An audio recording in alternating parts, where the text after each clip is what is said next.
Hello and welcome to ThePapare.com. This is the breakdown where we get our hands all over the ball and discuss what happened in the last weekend of Dialog Rugby A Division League. Some outstanding games once again and a bit of controversy also stepping up, Sabir. But let's look first at the bottom of the table game. Air Force beating CHNFC quite easily by 26 points to 15. Nuwan Pereira scoring 2 tries and Charit Seniratna scoring the rest of the points for Air Force. But CH scoring more points in the latter half of the season, Sabir, shows that they're getting better, and that's a good position for them to be in.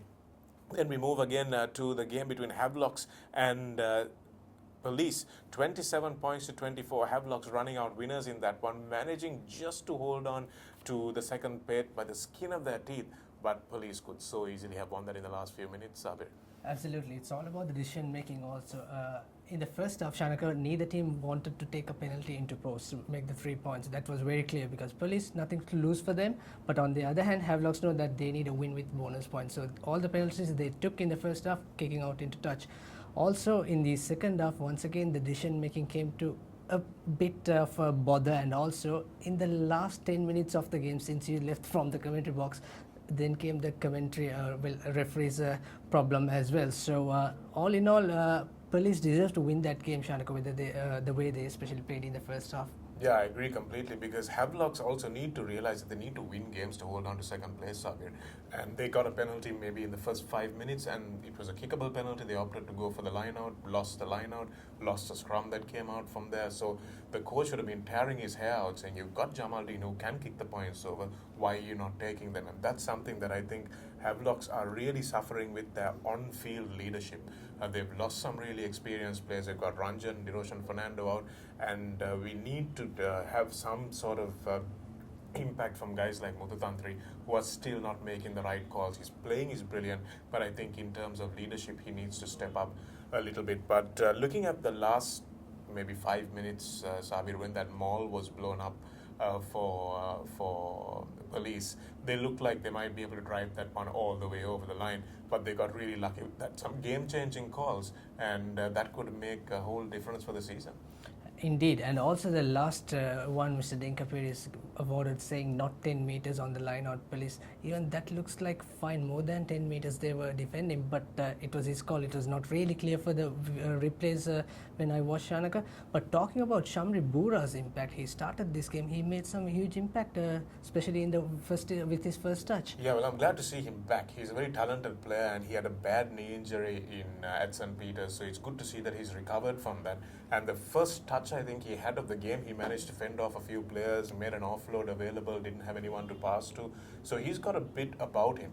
But I think his ideal position is probably number 12 if his defense is strong enough, because he's not maybe not a guy who can take it up to the line as quickly as someone like Roshan Fernando. His kicking game also not as good as it used to be. So I think he's probably best at number 12. Maybe Hiranta Pereira moving to fly half again. Maybe Coach Laga could look at switching the 10 and the 12, but he's made so many changes already with so many injuries, so you've got to really feel for him. But talk about Radhisha Seniratna's impact, how good he has been transforming from a scrum off to a back row player. Those 2 tries, and especially that kick, second try, Abzal's kick into the space, that was so good, and he took a selfie as well after the try. Well, it was really good because Police took the call. They brought Mohammad Afzal in place of Sudham Suryarachi, and that was a good call in the end because he's the one who created the try. Radhish Seniratna is probably the best work rate of any player in the Dialog Rugby A division. Totally agree. He has just a fantastic work rate. He's always doing something, and he's making tackles. He's carrying the ball. He's a little guy, and he still plays like a guy 3 times his size. So it really is outstanding from him. One issue that I think he needs to focus on is his discipline. He gets a few too many yellow cards, but again, that's because he's going after that ball all the time. So if he can fix that aspect of the game, he's a really valuable player. Unfortunately, he's not going to be very good at international rugby because his size is just going to limit him. But the way he's playing at the moment, for any club side, he's a major asset. Indeed, and moving on to the next game that we had on the Valentine's Day, Army versus Navy, 30-32, once again a close humdinger. Yeah, we got to have a chat about your Valentine's Day, Sabit, but that's for another time and another day.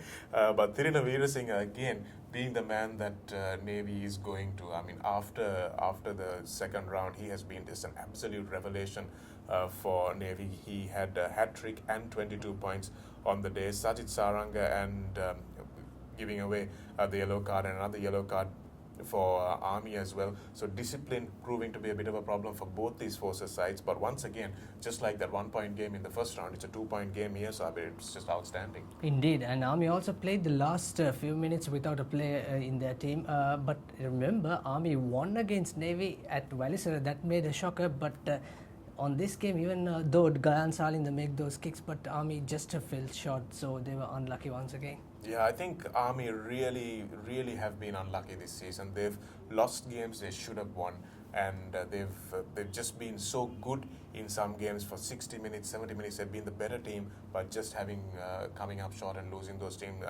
games. So I think they'll be much better next season if they keep this continuity, keep the coach who now knows his players a little bit better and as well. But Navy with that 2 point win, keeping the pressure on the boys at the top, keeping it going until they come up against Kandy next weekend. But few players might be missing, Sabir. That's the big news coming out of Valisara. Yes, there could be few players missing. That's internal law by Army, Navy rather. So we don't know anything about it until the team card being named. That's probably 24 hours before the kickoff. We never know. And one thing Army got through this game is a losing bonus point. The Army getting their losing bonus, they got picked up a few of those along the way, which shows how close their losses have been.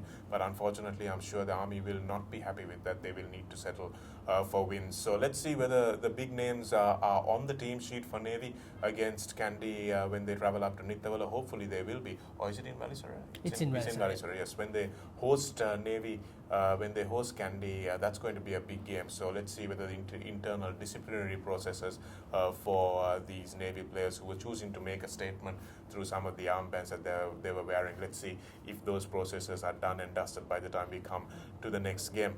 But then we had what has been looked forward to as probably the match of the season for the last maybe 15 years or so, Kandy versus CRNFC. It's come back to being one of those games that everyone looks forward to. The first round game, 16-15 until the 79th minute, Tappe scoring the try that won Kandy the game at Racecourse, and up in Nithavala, CR has found it really difficult to break down this defense. But when you look back on being a CR fan, Sabir, I remember very well all the losses that Kandy have inflicted upon CRNFC, and it has been one man that has been masterminding those victories. Fazil Maricha will cut you open from anywhere if you're a CR team. But this time they didn't have that, and it was still 15-13, outstanding win by Kandy. But CRNFC can be proud of the effort. Can be proud of the effort. It's 15-12, just a correction. And also, Shanaka, CR have to blame themselves. They had so many chances in the first half. It's 80-20 position and territory, but it's just not on their day. It's just not their day, because every chance went begging. Inside the 5 meter, inside the 22 meter, Sashan Mohammed and Kavinda Di Costa, Kavinda Pereira had a chance, and also Kanchan Ramanayaka had a chance. But Kandy was so patient with their defense, and they were so professional. They know when to turn over the things. Well, you say it's not their day, Sabi, but I beg to differ a little bit there, because CRNFC haven't been converting all season long. If you look at all their wins, they've been quite close wins, and they haven't scored a lot of tries. They haven't scored a lot of nice tries. They put together 3 nice tries against the Police later on in the game, but they haven't been really clinical in their finishing. So to say that this was a game that they should have won, maybe actually giving them a little bit too much credit, because they haven't been able to pull together certain number of phases for them to be able to score. So missing chances like Arsenal Football Club, it's something that they've been doing for the whole season long. You know, it's something that is not something that they've been able to bring on this whole season. To say that it was that they should have won, I don't know, because they've been playing with a lot of possession, they've been playing with a lot of territory, just haven't been able to put the points on the board. And Kandy, on the other hand, every time they come into the 22 meters, they score points and go back. Yeah, that's the only difference between these two sides. And also, the way of attack was outstanding. Costa, as the scrum half Kavinda Di Costa, he was sending to the right, sending to the left, and they made like a piston type of attack, which is so nice to watch. But then again, sometimes at the breakdowns, Kandy were too strong, Shana. They are not contesting too much in numbers to the rucks, only 1-on-1 or only 3 CR versus 1 Kandy player. So their defensive line was so good.